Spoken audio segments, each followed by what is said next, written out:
itu dipengaruhi oleh hubungan kedua orang tuanya.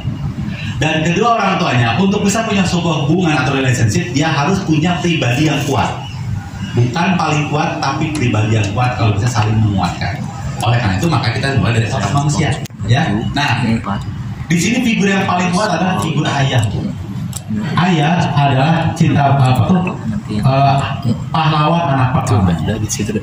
Oke, anak di satu bajunya ini dia, ya. Tadi satu udah dapat, nanti yang tiga. Dan seorang ayah juga adalah cinta pertama anak perempuannya. Romantis nggak Bu sih kalau lihat ada anak sama ayahnya, gitu kan? Bu, apa sih yang terjadi kalau seorang anak perempuan dekat sama ayahnya? Apa yang terjadi? Dia akan percaya diri, ya. Nggak akan ada yang namanya pacaran usia dini, ya. Ketika pun dia punya hubungan dengan laki-laki ditinggalkan, is fine, dia nggak ada masalah. Kenapa? Karena ada satu orang laki-laki yang tidak pernah mengecewakan dia. Makanya kalau ada bapak-bapak yang laki-laki yang nggak sensitif, dia selingkuh, saya masih suka kesel, makanya saya benci sama laki-laki. Laki-laki itu yang nggak peka banget, gitu kan, nggak care. Saya nggak suka sama laki-laki. Kenapa? Emang gua cowokan. Nah, ini dia biar. Kenapa? Nih Bu, kenapa betapa pentingnya figur ayah? Dalam bahasa Indonesia namanya bahasa ayah dan bahasa ibu. Tapi kalau dalam bahasa neuroscience namanya adalah energi feminisme dan energi maskulinisme. Wah, bahasanya keren ya. Ulangi Bu bisa? Feminisme, maskulinisme. Setiap orang itu, laki-laki kayak saya, itu idealnya 80%, karena saya laki-laki ya, 80% maskulin, 20% feminin. Ibu sebagai perempuan idealnya 80% feminin, 20% maskulin. Kenyataannya kadang kita nggak seideal itu Bu. Saya 60% maskulin, 40% feminin. Makanya saya orangnya baik hati, tidak sombong dan rajin menabung. Karena sisi feminisnya. Nah, jenjang anak usia itu beda-beda kebutuhannya Bu. Usia 0 sampai 7 tahun dia butuh energi. Nah, sekarang sebutin aja gini caranya. Saya anak maskulin, mana laki mau perempuan ya. Dimaknanya. Anak usia 0 sampai 7 tahun dia butuh toleransi, butuh kasih sayang, butuh sentuhan, butuh sopan santun, butuh kedekatan emosional. Saya tanya, itu kalau bayang laki atau perempuan? Itu energi feminisme. 0 sampai 7 tahun anak perlu itu. Makanya anak usia 0 sampai 7 tahun itu adalah saat-saatnya paling nurut-nurutnya sama ibu. Betul nggak? Dekat banget. Tekau dek itu ibunya tuh ya. 7 sampai 14 tahun anak butuh 5 hal. Anak butuh yang namanya disiplin, tepat waktu, jujur, tanggung jawab, kekuatan. Laki atau perempuan? Maskulin atau laki-laki, betul? Jadi usia 7 sampai 14 yang punya anak udah dewasa nih rasanya. Dulu tuh kayak Anissa kan waktu sebelum masuk SD masih nurut ya. Masuk SD udah mulai kan, udah mulai kontra sama ibunya, udah mulai nggak nurut, disuruh ini, udah bisa ngelawan, gitu kan? Kenapa? Karena dia butuh bahasa ayah, bukan bahasa ibu. Oke? Tapi yang terjadi sekarang adalah sang ayah banyak melewatkan waktu di masa-masa anak butuh feminisme. Anak masih balita gitu kan ya, diantar jemput, main bersama. Giliran anak sudah SD atau SMP, kalau bagi rapot siapa yang ambil? Ibu. Kalau ada parenting siapa yang datang? Padahal dia butuh ayah. Maka terjadilah yang namanya segregasi mental pada anak. Yang terjadi apa? Jadi anak sekarang banyak yang namanya, mohon maaf dengan tidak mengasih hormat saya pada para nenek ya. Anak-anak banyak produk jupulan nenek. Saya tanya Bu, seorang ibu dengan seorang nenek pola pikirnya sama nggak? Beda. Nenek itu 2 pertimbangannya. 1, saya udah capek membesarkan anak saya dengan disiplin. Sekarang saya pengen all out sama cucu saya. Yang kedua, kalau saya mau disiplin anak ini, takutnya ibunya tersinggung. Oke lah ibunya anak saya, tapi kan sebelahnya. Sehingga apa yang terjadi? Pokoknya mah asal diem, baik, damai, tidak nangis, aman.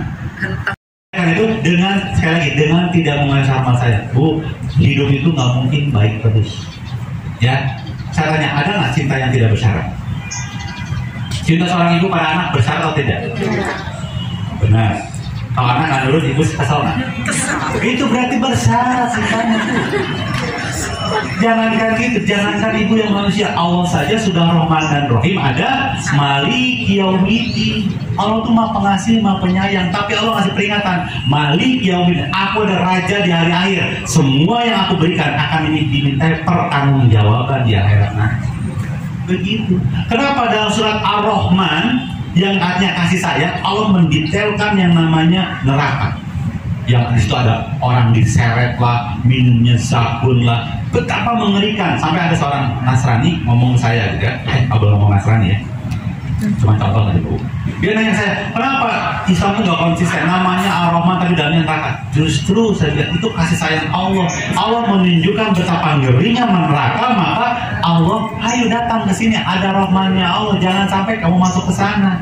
Ibu tekan kontrak dapat penalti yang gede, tujuannya apa? Supaya ibu tidak melanggar, betul nggak? Kalau ibu tidak pernah punya pikiran untuk melanggar, mau seberat apapun penalti nggak masalah. Kecuali kalau ibu punya pikiran untuk melanggar, maka penalti itu akan berat buat ibu, betul? Itu yang mesti buat terang bulat-bulat ya. Baik, 5 langkah otoritas dalam mencetak anak cerdas, takwa dan bahagia. Kenyataan nomor 1, ini pahit banget. 1 ya, adalah perbaiki hubungan dengan pasangan Anda. Ya, ini penting banget. Mau berapapun usia anak Anda, ketika ada masalah karakter dalam anak Anda, 1 itu tanda bahwa ada masalah dengan hubungan Anda dengan pasangan Anda. Jadi kalau Anda yang memperbaiki hubungan, ingin memperbaiki karakter anak, perbaiki dulu hubungan dengan pasangan.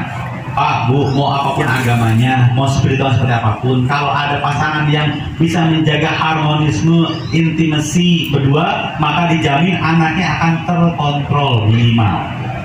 Akan ada dalam wilayah cakupannya dia.